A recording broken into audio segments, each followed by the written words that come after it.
can I help you? I'm here for drop-in hours with the peer career advisors. Sure. Is this your first draft? Yeah. Okay, great. You can meet with Elizabeth. Thank you. Hi, I can help you. Hi. How are you doing today? I'm good. My name's Eva. Nice to meet you. Eva, nice to meet you. My name's Elizabeth. Hi, thanks. I was really hoping that you could look over my resume. I'm sorry I didn't make an appointment, but my application is due tomorrow. Of course. Well, that's what we're here for. Do you have a draft that I can look at? Yeah, I do. Great. Okay, so looking over the formatting first, the first thing I notice is that you used a template from online. Is that correct? Yeah, I did. Okay, so we generally recommend that you don't use a template and rather you build your own resume on Microsoft Office Word. Okay. Just because it'll show that you can make resumes and that you have clear attention to detail and that you can use Office Word in a fairly skilled manner. Right. So we have some examples online, or I can give you some pieces of paper here of what we tend to recommend people, how we tend to recommend people organize their resume. Okay.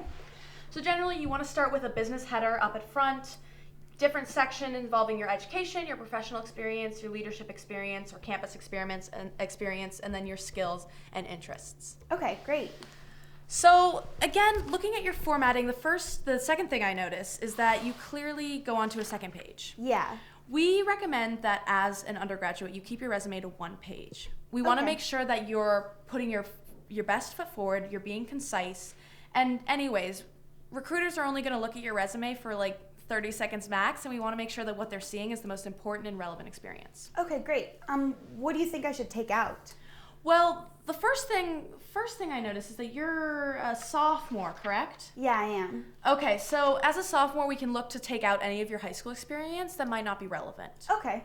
So start by taking out your high school experience.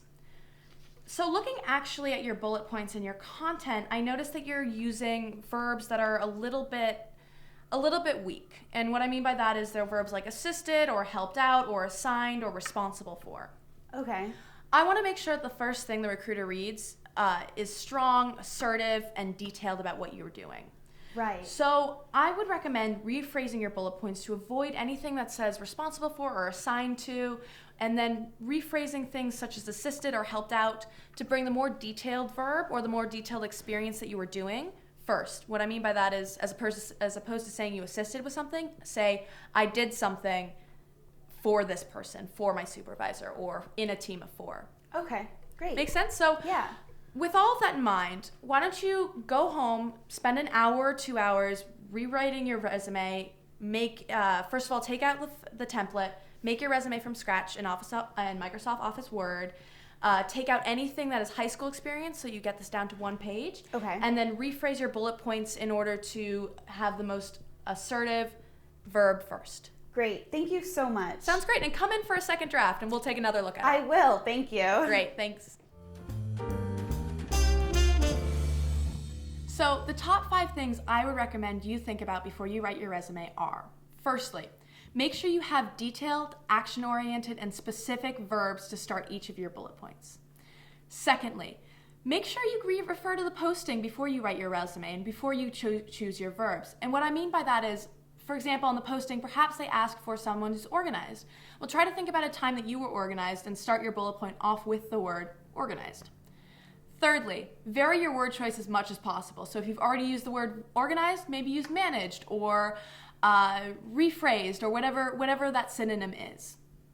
Fourthly, we recommend you only have one page for your resume. That being said, you might have a lot of experiences that are relevant that you want to pick and choose from for your shorter resume depending on which internship you're applying to. So, on your computer, have a big, long master resume that's 4 or 5 pages long with all the bullet points and all the experiences you've ever written or done. And finally, within your bullet points, be as detailed as possible. Try to quantify as much as possible and dig deep into how you actually did things, whether that's the specific program or the specific location. Try to get those details out that showcase your skills.